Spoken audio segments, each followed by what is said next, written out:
Tuone huruma. Mbona unaona jana nywele? Mambo yangu kwanza Alikuja sasa sikia. Oa, mimi nawapanga ishu moja mwanangu. Hapa duniani kuna raha kinoma. Mimi sikufichi yani. Sio unajua mwanangu mistari zangu ni madem, mitungi. Madem, mitungi piskari. Bia tamu. Tumeshi huko mwanangu. Sasa juzi ile mtoto Maria kaja. Maria ule white. Oa. Kaja geto kwa kwetu nyumba ya tatu hii. nyumba ya tatu. Bonge mshudi. Ambao ni mkubaki anapika maandazi sijui pale. Kaja geto. Oa, man. Kaja kwanza kapika nimekula chakula funikana na mpishi wake yani. Tutaondoka saa 3 za usiku. Kapika na kupakuliwa. Yaani kapika na kupakuliwa. Alafu sasa jana yenyewe. Yaani jana mwanangu, yaani achana hiyo jana kwanza. Nikamchukua mtoto Lulu yule. Wewe unamfahamu yule ambaye anakaa pale nyumba ile nyumbani kuna fuka nyumba ile. Ile mtu msomi vilichokuwa. Alifaa kama anachochua msomi. Namfahamu vizuri. Sasa yule mtoto nimempigisha mitungi. Wewe mwanangu una balaa wewe.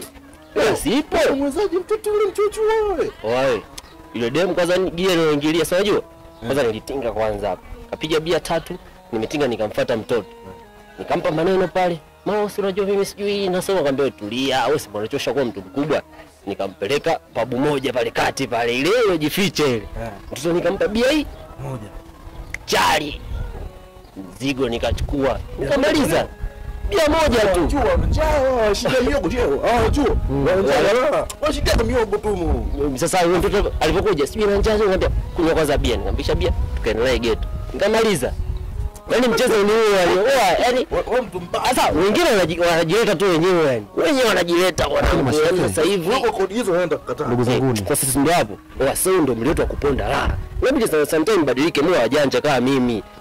Tunaingia pale pub nini kwanza tukiingia fresh nini inabidi kile kijana uanze kuchana nywele nini fresh safi. Kijana ukipiga kiduku fulani hivi. Mbona kama wewe kibao watoto wanakuja wenyewe.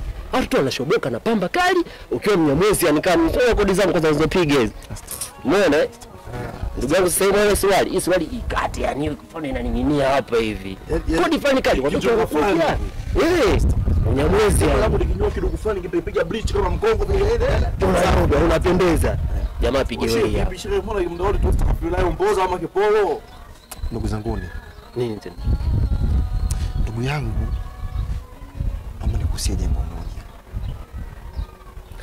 Sawa mimi nakufahamu toka kitambo kwamba wewe unatenda sana madhambi.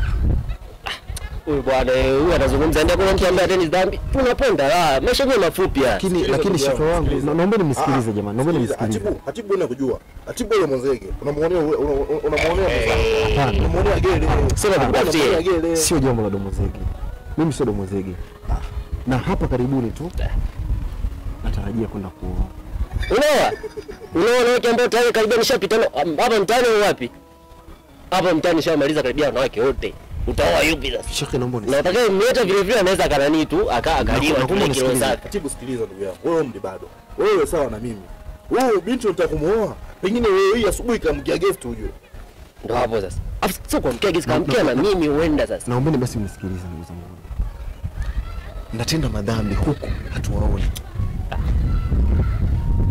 Ni vema ukaamua kutubia ndugu yangu. Sio kuja kuyatangaza madhambi yako hadharani. Unaongea nini? Sio jambo jema kabisa. Mwenyezi Mungu hapendi hivyo mnavyofanya. Kama Mwenyezi Mungu amekustiri, wewe unakuja kuyatoa hadharani ndugu yangu. Mjifikirieni.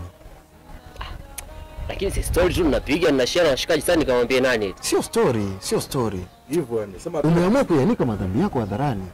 Na ndugu yangu wewe unamshabikia kabisa. Huyu ndugu yetu lazima tumuelekeze. Lazima tumweke kwenye mstari ambao umenyooka. Lakini sio wewe na wewe kumunga mkono katika mara moja sheku madhambi yake ambayo anapiga kuyasimulia hadharani. Anajinadi dhambi. Unajinadi dhambi sheku. Si maneno tu unajinadi dhambi sheku wangu. Tunapiga kabisa. Na unataka kutubadilisha na sisi tufanane na wewe. Sheku Musa. Disco limeingia Masai au okay. Ndugu yangu, na wewe siku hizi umebadilika. Hutaki kuswali. Bwana, wewe unakosea. Wewe wanakuhusu nini? Ndugu zako wapi? Ndio nashangaa hapo sasa. Ametembea na nani yako pale? Kinachomuuma nini? Sio ndugu zako sio nani? Katibu bwana. Shaka mimi naomba nikuulize jambo. Hivi ingekuwa dada yako, ungefurahi ama ingekuwa dada yako wewe? Hapo pagumu. Dada mimi haiwezekani. Kwanza kwa dada yangu mimi cha katibu mimi nitaua mtu. Sitaki utani kabisa. Sitaki utani kwa dada yangu. Sasa kama ni hivyo, kwa nini dada za wenzenu mnawatendea hivyo? Sasa sometimes unazungumza vitu kidogo. Hali nyinyi hamtaki dada zenu watendewe hivyo. Fikiri kwa makini. Kinena kama kila kweli bwana, sahihi kabisa. Lakini sio dada zetu sasa. Mtume Muhammad anasema anayefanya madhambi huko anacheka ataingia motoni huko analia. Kwa hili ndugu zangu. Atibu njoo basi shehe. Njoo tuzungumze shehe. Shatibu. Lakini hayo yote unataka wewe. Nimetaka mimi kivipi sasa? Wewe kitu kujisifia bwana. Sasa wewe unakuwa unisupport ujinga hapo, unisupport dhambi. Hata kama wewe ni mshauri mbovu kabisa kwangu. Wewe tumejiona muda mrefu umeshindwa kunishauri mambo mema. Leo Shatibu nimejiona siku 2 tu. Leo nimekutana naye amenishauri jambo jema kabisa. Niache dhambi. Lakini wewe toka muda mrefu unashindwa kunishauri. Sawa. Shehe sikiliza. Mambo ulikuwa unafanya wewe mimi nilikuwa siyafanyi. Na pengine madhambi ambayo nafanya mimi wewe unashauri. Nisikilize basi. Hatubishani sawa. Mambo ulikuwa unafanya wewe mimi nilikuwa siyafanyi. Na mambo unayofanya mimi wewe uyafanyi. Cha msingi tuachukue maneno ya Katibu. Wote tubadilike. Wote tutubu. Hilo ndo la muhimu sasa. Lakini sio kwanza kubishana itasaidia nini sasa? Tuache dhambi. Tukikutana mimi na wewe ni story tu ambazo zinamhusu. Sawa. Tuache dhambi. Sawa. Tunaenda msikitini sasa. Usiangamie na kuomba Mola wangu, Rabbi wetu hurumie.